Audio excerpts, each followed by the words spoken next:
రోమీయులకు రాసిన పత్రిక 8వ అధ్యాయం 16వ వచనం. మనము దేవుని పిల్లలమని ఆత్మ తానే మన ఆత్మతో కూడా సాక్ష్యం ఇచ్చుచున్నాడు. ప్రార్థన చేసుకుందాం. ప్రేమ కలిగిన మా పరలోకపు తండ్రి, ఈ ఘనమైన అతి పరిశుద్ధమైన నామానికి వందనాలు ప్రభువా. ఒక ఉదయకాల సమయంలో మీ సన్నిధికి చేరి మిమ్మల్ని స్తుతించడానికి, ఆరాధించడానికి, వాక్యపు వెలుగులో మమ్మల్ని మేము పరిశీలించుకోవడానికి దయచేసిన మరొక గొప్ప అవకాశాన్ని బట్టి, పునరుద్ధాన దినాన్ని బట్టి మిమ్మల్ని స్తుతిస్తూ, మిమ్మల్ని ఆరాధిస్తూ కనపరుస్తూ ఉన్నాం. ఈ సమయంలో ప్రభువా నాయన మాతో మాట్లాడబోతున్నందుకు మిమ్మల్ని స్తుతిస్తూ ఉన్నాం తండ్రి. మీరేమై ఉంటున్నారో దాన్ని బట్టి మీకు వందనాలు ప్రభువా. మీ గొప్పతనాన్ని బట్టి, ఔన్నత్యాన్ని బట్టి, మీ ప్రేమను బట్టి, వాత్సల్యతను బట్టి, విశ్వాస్యతను బట్టి, మహాపరిశుద్ధతను బట్టి మిమ్మల్ని స్తుతిస్తూ, మిమ్మల్ని ఆరాధిస్తూ కనపరుస్తూ ఉన్నాం ప్రభువా. గడిచిన కాలంలో ప్రభువా అనేక సార్లు మేము బలహీన పరిస్థితుల్లో ఉంటున్నప్పుడు ప్రభువా నాయన మమ్మల్ని ప్రభువా నాయన దర్శించారు, వాక్యం ద్వారా పోషించారు, ఆదరించారు, బలపరిచారు ప్రభువా నాయన. అందుని బట్టి మీకు వందనాలు, స్తోత్రాలు తెలియజేస్తా ఉన్నాం. ఈ సమయంలో ప్రభువా నాయన మాతో మాట్లాడమని, విని గ్రహించలోబడ్డానికి కృప చూపించమని ప్రాధేయపడతా ఉన్నాం తండ్రి. మాలో ప్రతి ఒక్కరిని జ్ఞాపకం చేసుకోమని ప్రాధేయపడతా ఉన్నాం. కృప చూపించండి. మా ఆత్మీయ పరిస్థితులు ఎరిగిన దేవుడవు కనుక మాకు కావలసిన ఆత్మీయ ఆహారాన్ని దయచేయమని ప్రాధేయపడతా ఉన్నాం ప్రభువా నాయన. మా పాపాలను, అతిక్రమాలను క్షమించి ప్రభువా మీ సన్నిధిని అనుభవించడానికి, వాక్యాన్ని అర్థం చేసుకోవడానికి ప్రభువా నాయన సరైన తీర్మానించుకోవడానికి కృప చూపించమని మళ్ళీ ప్రతి ఒక్కరిని బట్టి మరొకసారి స్తుతిస్తూ, సమయాన్ని బట్టి మిమ్మల్ని స్తుతిస్తూ, అంధకార శక్తిని లయపరచమని ఘనత, మహిమ, ప్రభావాలు మీకే ఆరోపిస్తూ మీరే మాట్లాడమని యేసు ప్రభు వారి అతి పరిశుద్ధమైన నామంలో ప్రార్థన అడిగి వేడుకుంటున్నాం తండ్రి. ఆమెన్. ఈఎం బౌండ్స్ అనే ఒక దైవ సేవకుడు ఆయన ఏమన్నారంటే, ఈ రోజుల్లో మనకు కావాల్సిన అంటే చర్చెస్ యొక్క అవసరత, సంఘాల యొక్క అవసరతలు ఏముందంటే ఏదో పెద్ద మెషినరీ ఎక్విప్మెంట్ కావాలని, లేకపోతే బెటర్ ప్రోగ్రామ్స్, కొత్త కొత్త మెథడ్స్ దేవుని యొక్క సువార్త ప్రకటించడానికి, లేకపోతే ఆరాధన జరిపించడానికి కావాల్సినవి కాదు. కానీ అంటే ఏవో కొత్త ఆర్గనైజేషన్స్ అటువంటివి దేవుని సేవ నిమిత్తం అవసరం లేదు. కానీ పరిశుద్ధాత్మ దేవుని వాడబడే మనుషులు కావాల్సిన అవసరం ఉంది. పరిశుద్ధాత్మ దేవుని చేత వాడబడే మనుషులు ఈ రోజుల్లో సంఘానికి అవసరం ఉందని ఆ దైవ సేవకుడు ఈఎం బౌన్స్ అనే దైవ సేవకుడు చెప్పారు. చూడండి, ఇక్కడ మనం చదువుకున్న మాటలో మనం దేవుని పిల్లలమని ఆత్మ తానే మన ఆత్మతో కూడా సాక్ష్యం ఇచ్చుచున్నాడని రోమన్స్ 8:16 మనం చదువుకున్నాం. అంటే మనిషి అంటే క్రైస్తవ జీవితంలో మనుషులు ఏ విధంగా దేవుడు మనుషుల్ని వాడుకుంటాడు అన్నది, మనిషి కూడా దేవుని స్వరూపంలో నిర్మించబడ్డాడని ఆదికాండం 1వ అధ్యాయం 27వ వచనంలో మనం చూస్తే, తన పోలిక చొప్పున దేవుడు చేసుకున్నాడు మనల్ని. సో ఇక్కడ మనం అంటే ఆ దేవుడు ఆత్మస్వరూపి అని మనకు తెలుసు. అలాగే మనుషుల్లో కూడా మనం ఆత్మ ఉందని గమనిస్తాం. ఎప్పుడైతే దేవునికి అవిధేయత చూపించామో ఆ ఆత్మ చనిపోతుంది. అంటే దేవునితో సంబంధం లేని పరిస్థితుల్లోకి ఆత్మ వెళ్ళిపోయి ఉంటుంది. కానీ అప్పుడైతే యేసుప్రభు వారిని జీవితాన్ని, యేసుప్రభు వారు చూపించిన మార్గాన్ని, యేసుప్రభు వారి మెస్సీయ అని, రక్షకుడని, ఆయనే ప్రభు అని మనం అంగీకరించి దేవుని మార్గంలో నడుస్తామని తీర్మానించుకొని మనం క్రైస్తవ ప్రయాణం ప్రారంభించినప్పుడు పరిశుద్ధాత్మ దేవుని యొక్క సన్నిధి, ఆ యొక్క పరిశుద్ధాత్మ దేవుడు మన హృదయంలో నివసించడానికి యేసు ప్రభు వారి మరణ పునరుద్ధానాలను బట్టి మనకు ఆ వరం అనుగ్రహించబడింది. ఎవరైతే యేసు ప్రభు వారిని నమ్ముకొని వెంబడిస్తున్నారో వాళ్ళల్లో ఆ యొక్క ఆత్మ, దేవుని యొక్క ఆత్మ రివైవ్ అయిపోయి ఉంటది. అంటే జన్మించుంటది. చనిపోయింది, దేవునితో సంబంధం లేనిది మళ్ళా బ్రతికి దేవునితో సంబంధం కొనసాగించడానికి దేవుడు అటువంటి పరిశుద్ధాత్మ వరం మనకు అనుగ్రహించాడు. మన ఆత్మ అంటే అలాగే మన ఆత్మ పరిశుద్ధాత్మ దేవునితో సంబంధం కలిగి ఉండడానికి అవకాశం దొరుకుతది. మనం రక్షణ పొందినప్పుడు, మారుమనసు పొందినప్పుడు. సో, మనం దేవుడు మనతో కమ్యూనికేట్ చేసే విధానం ఏంటంటే, మన ఆత్మ ద్వారా దేవుడు మాట్లాడతాడు. చాలా సార్లు మనకి అది అర్థం కాదు. మనం ఏం చేస్తామంటే తెల్లవారు లెగిసి మన రీజన్‌తో నిర్ణయాలు మన రీజన్స్‌తో మనం తీసుకుంటాం. ఈ నిర్ణయాలనేవి ఏ విధంగా మనం తీసుకుంటామంటే, మన తెలివితేటలు, మన ఆలోచనలు, మన మైండ్ వాడతాం. మన యొక్క మైండ్ వాడి మనం నిర్ణయాలు తీసుకుంటాం. కానీ యాక్చువల్‌గా క్రైస్తవులు నిజమైన క్రైస్తవ జీవితం జీవించాలంటే, మనం మన ఆత్మతో పరిశుద్ధాత్మ దేవుడు మనతో మాట్లాడినప్పుడు, దేవుడు మన ఆత్మతో మాట్లాడినప్పుడు, ఆ విధంగా మనం నిర్ణయాలు తీసుకోవాల్సిన అవసరం ఉంది. అంటే మన ఆత్మ మీద ఆధారపడి మన జీవితాలు కొనసాగించాల్సి ఉంది. అంటే పరిశుద్ధాత్మతో మనం సంబంధం కలిగి ఉన్నప్పుడు మన ఆత్మ మనకి మన నిర్ణయాలు తీసుకోవడానికి సహాయపడుతుంది. ఇది చాలా జాగ్రత్తగా మనం అర్థం చేసుకోవాలి. మన మైండ్ ఏంటంటే ఎమోషన్స్, ఉద్రేకాలు, తెలివితేటలు, ఇవన్నీ కూడా మన మైండ్‌లో ఉంటాయి. కానీ వాటి ద్వారా క్రైస్తవ జీవితం జీవించడం అన్నది అసాధ్యం. జీవించలేం. ఇది అర్థం చేసుకోవాలి. అందుకనే యేసుప్రభు వారు ఈ లోకానికి వచ్చి మరణ పునరుద్ధానాల ద్వారా మనకి పరిశుద్ధాత్మ దేవుని యొక్క వరం అనుగ్రహించాడు. పరిశుద్ధాత్మ దేవుడు మన హృదయంలో నివసించి మనల్ని మన ఆత్మ ద్వారా నడిపించడానికి, అంటే మన ఆత్మ పరిశుద్ధాత్మ దేవునితో నింపబడినప్పుడు మన ఆత్మ మనల్ని దేవుని ఆత్మ ద్వారా మనల్ని నడిపించబడుతుంది. ఇది నిజమైన క్రైస్తవ జీవితం జీవించే విధానం. అందుకనే ఇప్పుడు మన ఆత్మ బలహీన పరిస్థితుల్లో ఉంటే క్రైస్తవ జీవితం అనేది జీవించడం సాధ్యం కాదు. ఎందుకంటే దేవుని చిత్తం అర్థం కాదు. దేవుని చేత నడిపించబడే అవకాశం దొరకదు. మనం సొంత నిర్ణయాలు తీసుకోవడం ద్వారా మనం క్రైస్తవ జీవితం జీవించలేం.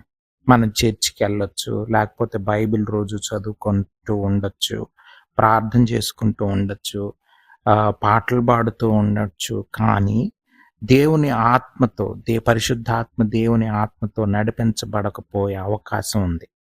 ఇది మొదటి శతాబ్దంలో క్రైస్తవులు అనబడేవాళ్ళు, శిష్యులు, అపోస్తలులు సంపూర్ణంగా దేవునికి విధేయత చూపించి వాళ్ళ జీవితాలను సరెండర్ చేసేసుకొని వాళ్ళు సంపూర్ణంగా పరిశుద్ధాత్మ దేవునికి విధేయత చూపుతూ వాళ్ళ ఆత్మ చేత నడిపించబడ్డారు. ఇది అందుకనే వాళ్ళు ప్రపంచానికి నిజమైన క్రైస్తవ జీవితాన్ని చూపించగలిగారు. కానీ ఈ రోజుల్లో దైవ సేవకులు అనబడేవాళ్ళు, లేకపోతే so called Christian organisations, Christian churches, ఇవన్నీ కూడా దేవుని ఆత్మ చేత నడిపించబడే పరిస్థితుల్లో లేరు.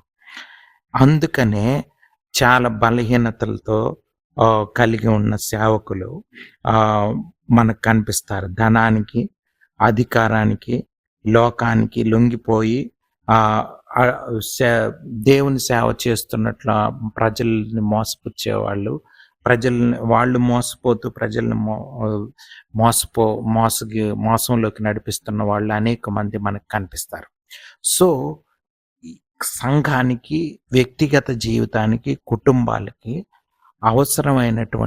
చాలా అవసరమైనటువంటిది బేసిక్ ఇది ఉండాలి. అంటే పరిశుద్ధాత్మ దేవుడు మన వ్యక్తిగత జీవితాలని, మన కుటుంబాలని, మన సంఘాలని, మన మినిస్ట్రీస్ని దేవుడు నడిపిస్తున్నాడా, లేకపోతే మన సొంత నిర్ణయాలతో, మన ఆలోచనలతో, మానవ తలంపులతో, శరీరానుసారమైన ఆలోచనలతో నడిపించబడుతున్నామా అన్నది ఈజీగా మనం అర్థం చేసుకోవచ్చు. ఎందుకంటే మన సంఘాల్లో నిర్ణయాలు ఏ విధంగా దేవుని మీద ఆధారపడి పరిశుద్ధాత్మ దేవుని చేత నడిపించబడి తీసుకుంటున్నామా? లేకపోతే మన సొంతంగా మన ఇష్టానుసారంగా ధనానికి ఆశపడి, పేరు ప్రఖ్యాతులకు ఆశపడి, లోకానుసారమైనటువంటి నిర్ణయాలతో, మన సొంత తెలివితేటలతో నడిపించుకుంటున్నాం అన్నది చాలా ప్రాముఖ్యమైనది. అది మనల్ని మోసంలోకి నడిపించేసేది అని మనం అర్థం చేసుకోవాలి. సో, పరిశుద్ధాత్మ దేవుడు మనతో మాట్లాడతాడు. చూడండి, సామెతల గ్రంథం 10వ అధ్యాయం 20వ అధ్యాయం 27వ వచనం. నరుని ఆత్మ యెహోవా పెట్టిన దీపం, అది అంతరంగములన్నీయు శోధించును. అంటే మన ఆత్మీయ పరిస్థితిని మన ఆత్మ మనకు తెలియజేస్తుంది. అంటే లోపల ఏది ఫ్లెష్ డామినేట్ చేస్తుందా, అంటే శరీరం డామినేట్ చేస్తుందా, శరీరం మన జీవితాలను నడిపిస్తుందా, మన తలంపులు, మన తెలివితేటలు, మన ఎక్స్పీరియన్సెస్, మన ఇమోషన్స్ అవి నడిపిస్తున్నాయా మన జీవితాలని?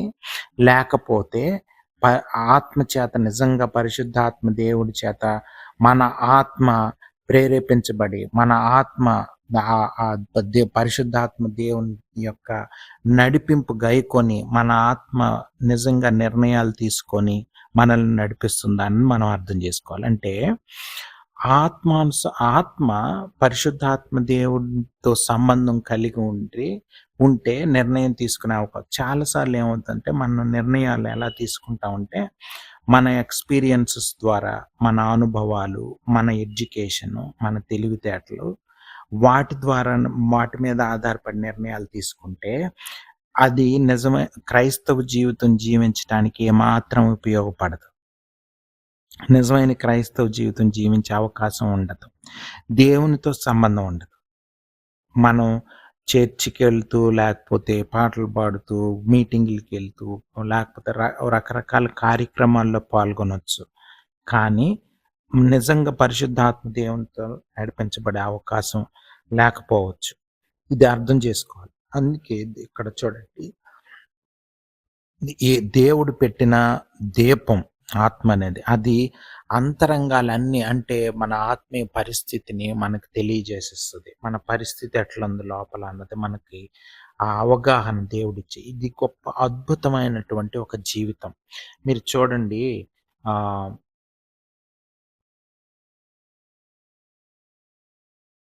రాజుల గ్రంథం, మొదటి రాజులు 19వ అధ్యాయం 11, 12 వచనాలు. అందుకు ఆయన, నీవు పోయి పర్వతము మీద యెహోవా సముఖమందు నిలిచి ఉండుమని సెలవిచ్చాను. అంతటా యెహోవా ఆ వైపున సంచరింపగా బలమైన పెనుగాలి లేచెను. యెహోవా భయమునకు పర్వతములు బద్దలాయెను, ఆ శిలలు చిన్న భిన్నములాయెను. కానీ యెహోవా ఆ గాలి దెబ్బయందు ప్రత్యక్షం కాలేదు. గాలి పోయిన తరువాత భూకంపం కలిగెను, కానీ ఆ భూకంపమునందు యెహోవా ప్రత్యక్షము కాలేదు. ఆ భూకంపమైన తరువాత మెరుపు పుట్టెను, కానీ ఆ మెరుపునందు యెహోవా ప్రత్యక్షం కాలేదు.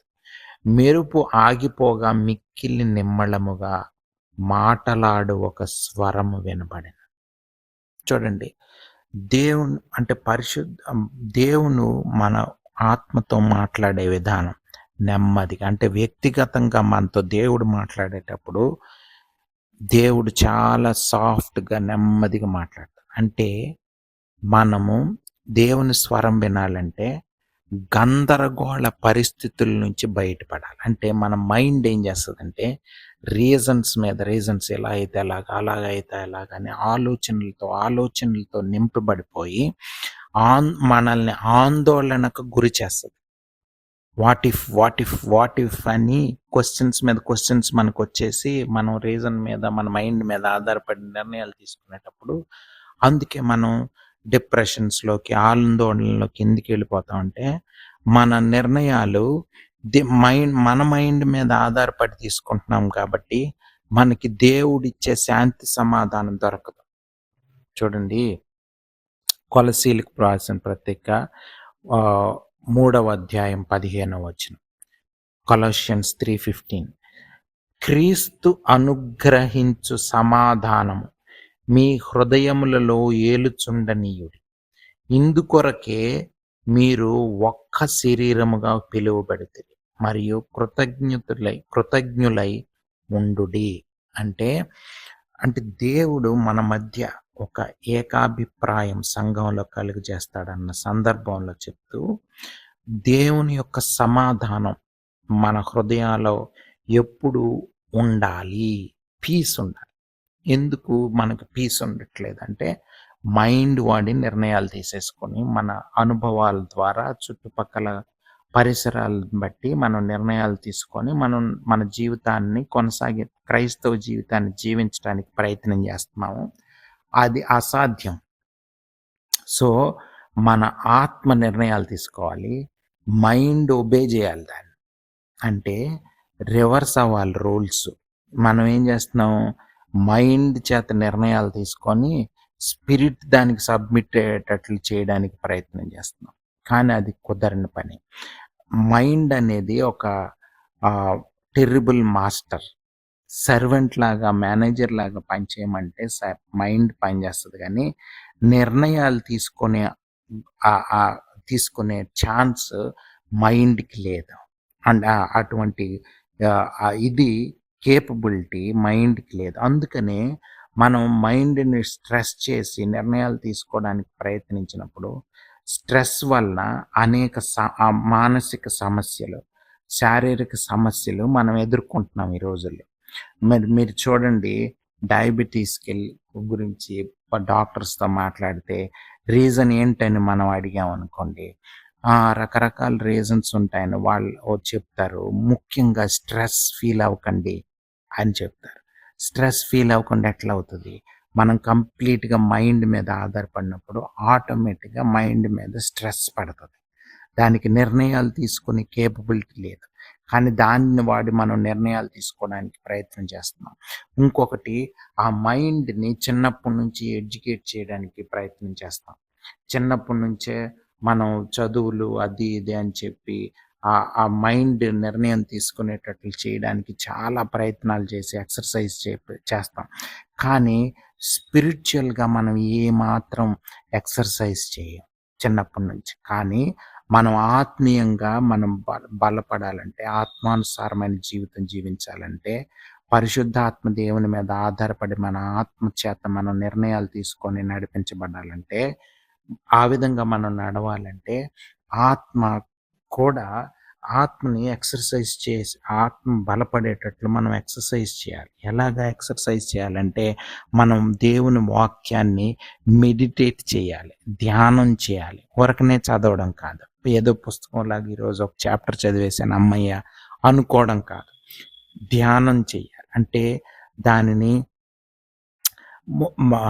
బైబిల్ మనం తినాలి. అంటే ఆత్మ బలపడాలంటే ఆత్మానుసారమైన ఆహారమే దేవుని వాక్యం. దేవుని వాక్యాన్ని మనం కంప్లీట్గా మనలోకి డైజెస్ట్ అయిపోవాలి, మన లైఫ్లోకి వెళ్ళిపోవాలి, మన ఇన్బిల్ట్గా మన బ్లడ్లోకి వెళ్ళిపోవాలి. అంటే అర్థం ఏంటంటే, మెడిటేట్ చేస్తూ ఉండాలి, దేవుని వాక్యాన్ని ధ్యానం చేయాలి. దేవుడు కోరుకునే జీవితం, దేవుని మాటల్ని నిత్యం తలంచుకుంటూ ఆలోచిస్తూ దాని గురించి ఆలోచిస్తూ మెడిటేట్ చేయాలి, ధ్యానం చేయాలి. ఇది మనం ఆత్మను బలపరిచే విధానం. అలాగే మనం ఇంకా చూడండి, మనం దేవుని దేవుని మాటల్ని సంపూర్ణంగా దేవుని మాటలకు విధేయత చూపించాలి. అప్పుడే మనకి అవుతుంది. మీరు చూడండి, మన సొంత మైండ్ చేత ఆలోచిస్తే పీటరు ఆ యొక్క సముద్రంలో వల వేయమన్నప్పుడు వేయకుండా ఉంటే, ఒకవేళ తన మైండ్ వాడి ఇక్కడ రాత్రంతా నేను చేపలు పడడానికి ప్రయత్నం చేశాను, ఇప్పుడు యేసుప్రభు వచ్చి ఇక్కడ వలమేయమని అడుగుతున్నాడు ఏంటి అని ఆలోచించి దేవునికి విధేయత చూపించకపోతే, యేసుప్రభు వారికి విధేయత చూపించకపోతే ఆయన అద్భుతం చూసేవాడు కాదు. అంటే వలలు పిగిలిపోయే అంత ఫిష్ వచ్చే ఆ ఫిష్ రావడం చూసేవాడు కాదు. అటువంటి అద్భుతం చూడగలిగేవాడు కాదు. అందుకని విశ్వాసం అనేది, విధేయత అనేది దేవుని మాటల్ని ఆత్మ మనతో మాట్లాడుతున్నప్పుడు, పరిశుద్ధాత్మ దేవుడు మన ఆత్మతో మన మ మనతో మాట్లాడినప్పుడు మనం విధేయత చూపించాలి. అది బియాండ్ అవర్ రీజన్ అయ్యుండొచ్చు. అంటే రీజన్‌కి అతీతంగా ఉండుండొచ్చు. అంటే రీజన్‌కి దొరకదు. ఎలా పడతది? రాత్రంతా చేపలు పడలేదు. ఇంతవరకు ప ప పట్టడానికి ప్రయత్నిస్తాం. ఒక్క చేప కూడా పడలేదు. ఇప్పుడు జస్ట్ ఇలా వలేయమంటే ఎలా వలేస్తే ఎలాగ పడిపోతాయి అని ఆలోచించలేదు. ఇమ్మీడియేట్‌గా వల వేయగానే అక్కడ చేపలు పడడం చూడగలిగాడు. ఇది మనం అర్థం చేసుకోవాలి. ఇంకా చూడండి, ఫిలిప్పు సమరయ ప్రాంతంలో దేవుని సేవ అద్భుతంగా దేవుని సేవ చేస్తూ, అద్భుత కార్యాలు చేస్తూ, అనేక మంది సమరయులు దేవుణ్ణి నమ్ముకుంటూ, ఆ యొక్క పరిచర్య ఎంతో చక్కగా ఎదుగుతూ ఉన్న సమయంలో, దేవుడు ఆ యొక్క ఎడారి ప్రాంతంలోకి సడన్‌గా ఫిలిప్పును వెళ్ళమని అడుగుతాడు. ఇంత మినిస్ట్రీ ఇక్కడ జరుగుతుంటే, ఎడారికి ఎందుకెళ్ళాలి నేను? వెళ్ళనని అనలేదు ఫిలిప్పు. దేవుని ఆత్మకు, పరిశుద్ధాత్మ దేవునికి ఆ ఆత్మకు లోబడ్డాడు. లోబడినప్పుడు ఆ ఇథియోపియా దేశానికి చెందిన నపుంసకుడిని దేవుని దేవుని వాక్యం, దేవుని యొక్క సువార్త ఆయనకి తెలియజేయబడింది ఫిలిప్పు ద్వారా. అప్పుడు ఆ దేశమంతా కూడా దేవుని సువార్త ప్రకటించబడడానికి ఉపయోగపడింది. ఆఫ్రికా ఆ ఖండమంతా కూడా. సో, అంటే చూడండి, దేవునికి విధేయత చూపించడం మనకు అప్పటికి అర్థం కాకపోవచ్చు. ఇంత మినిస్ట్రీ జరుగుతున్న సమరయ ప్రాంతాన్ని విడిచి నేనెందుకు ఎడారిలోకెళ్ళాలి, అరణ్యంలోకెళ్ళడం ఏంటి అనుకోనుంటే, దేవునికి అవిధేయత చూపించేవాడే ఆ దేవుని యొక్క చిత్తం నెరవేర్చబడేది కాదు. సో, ఇది మనం ఈ యొక్క ఉదయకాల సమయంలో అర్థం చేసుకోవాల్సిన క్రైస్తవ జీవితం. నిజమైనటువంటి క్రైస్తవ జీవితం అనేది ఈ విధంగా ఉంది. అది మన ఈ లోకానుసారమైనటువంటి జీవితానికి, ఆలోచనలకి అందని ఒక జీవితం క్రైస్తవ జీవితం.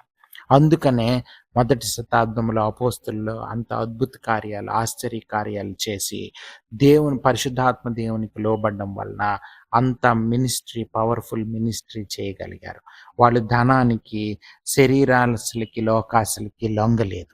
ఈ రోజుల్లో మనం చూస్తే తప్పుడు బోధలు చేసేవాళ్ళు, తప్పుడు బోధకులు, బలహీన పరిస్థితుల్లో ఉన్న దైవ సేవకులు, అనేక మంది ఆత్మానుసారమైన జీవితంలో భయంకరమైన బలహీన పరిస్థితుల్లో ఉంటున్న వాళ్ళు దేవుని సేవకులుగా చలామణి అవుతున్న కాలంలో, భయంకరమైన కాలంలో మనం ఉన్నాం. చూడండి, ఒకవేళ గాని మనం దేవుని ఆత్మకు ఫ్రీక్వెంట్‌గా గాని మనం అవిధేయత చూపిస్తే, వాత వేయబడిన మనస్సాక్షిలాగా అయిపోతది అని, ఆ మనస్సాక్షి చనిపోతదని, అది ఇంకా మనస్సాక్షి మరల బ్రతకని పరిస్థితుల్లోకి వెళ్ళిపోతదని మొదటి తిమోతి 4:2 చూడండి. దయ్యములు బోధయందు లక్ష్యముంచి విశ్వాస భ్రష్టులగుదురని ఆత్మ తేటగా చెప్పుచున్నాడు. ఆ అబద్ధికులు వాత వేయబడిన మనస్సాక్షి గలవారై వివాహము నిషేధించుచు సత్య విషయమై అనుభవ జ్ఞానం గల విశ్వాసులు కృతజ్ఞతాస్తుతులు చెల్లించి పుచ్చుకొను నిమిత్తము దేవుడు సృజించిన ఆహార వస్తువులను కొన్నింటిని తినుట మానవలనని చెప్పుచుందరు. చూడండి, అబద్ధ బోధకులు వాత వేయబడిన మనస్సాక్షి గలవారు అని చెప్తున్నారు. సో, చూడండి, మనం గాని పరిశుద్ధాత్మ దేవుని మీద సంపూర్ణంగా ఆధారపడి మన పరిచర్యలు, మన కుటుంబాలు, వ్యక్తిగత జీవితాలు నడిపించబడకపోతే మనకి దేవుని చిత్తం, దేవుని స్వరం మనకు దొరకదు. దేవుని వాక్యం మన చేతులు, మన ఇంట్లో చాలా బైబిల్స్ ఉండుండొచ్చు, కామెంటరీస్ ఉండుండొచ్చు, రకరకాల బైబిల్కి సంబంధించిన పుస్తకాలు ఉండుండొచ్చు. కానీ దేవుని మాట మనకు దొరికే పరిస్థితుల్లో ఉండదు. అవిధేయత కంటిన్యూస్గా మనం దేవుని మాటకి లోబడకుండా ఉంటే కొంతకాలానికి వాత వేయబడిన మనస్సాక్షి గల వారిలాగా మనం అయిపోయి మన పరిస్థితి చాలా దయనీయమైన పరిస్థితి అయిపోతుంది. కాబట్టి ఉదయకాల సమయంలో అటువంటి జ్ఞానంతో పరిశుద్ధాత్మ దేవుని చేత నడిపించబడే క్రైస్తవ జీవితాన్ని జీవించటానికి మనందరం తీర్మానించుకోవాల్సిన అవసరం ఉంది. లేకపోతే రానున్న దినాలు చాలా చెడ్డవి, మోసకరమైనవి. ఈజీగా ఈ రోజుల్లో కూడా చివరి దినాల్లో మనం ఉన్నాం కాబట్టి అనేక మంది మోసపోతూ, అనేక మందిని మోసగించే వాళ్ళు దేవుని భక్తులుగా, దేవుని సేవకులుగా కొనసాగుతున్న దినాల్లో మనం ఉన్నాం. అది మనం అర్థం చేసుకోవాలి. దేవుని స్వరం మనం వినే పరిస్థితుల్లో మనం ఉండం. యేసు ప్రభువారు యోహాను సువార్త 10వ అధ్యాయంలో మనం చూస్తే 27వ వచనం చూస్తే చూడండి, మనకు తెలిసిన వచనమే. నా గొర్రెలు నా స్వరము వినును, నేను వాటిని ఎరుగుదును, అవి నన్ను వెంబడించును. అంటే దేవుని యొక్క స్వరం వినే పరిస్థితుల్లో దేవుని గొర్రెలు మాత్రమే ఉంటాయి. అంటే దేవునికి సంబంధించిన వాళ్ళు ఉంటారు. ఒకవేళ దేవుని స్వరం మనకు అర్థం కావట్లేదు, సియర్డ్ కాన్షియన్స్ అయిపోయింది అనుకోండి, అంటే వాత వేయబడిన మనస్సాక్షి అయిపోయింది అనుకోండి, మనకి ఇది దేవుని స్వరం అని తెలియదు. దేవుడు మన లోపల నుంచి మాట్లాడుతున్నా కూడా పరిశుద్ధాత్మ దేవుని ద్వారా మన ఆత్మ ప్రేరేపించబడి మన ఆత్మ మనతో మాట్లాడుతున్నా కూడా లోపల మనం వినే పరిస్థితుల్లో ఉండం. మనకు ఆ స్వరం వినబడదు, అర్థం కాదు. ఎంత భయంకరమైన పరిస్థితో చూడండి. మన ఆత్మ మనతో ఇది చెయ్యొద్దు, ఈ విధమైన నిర్ణయం తీసుకోవద్దు, ఈ విధమైన నిర్ణయం తీసుకో అని మనల్ని చెబుతున్నా మనకు అర్థం కాని పరిస్థితిలోకి మనమే నెట్టుకుంటున్న పరిస్థితి ఆ వాత వేయబడిన మనస్సాక్షి అనే పరిస్థితి. అది మనకి ఎవ్వరికి రాకూడదని మనం ప్రార్థన చేసుకుందాం. మనకెవరికి రాకూడదు. మనలో శాంతి సమాధానాలు ఉండాలి. దేవుని స్వరానికి లోబడే వాళ్ళుగా ఉండాలి. మనం కీర్తనల గ్రంథంలో మనం చూస్తే 6వ అధ్యాయం చూడండి, 46 కీర్తనలు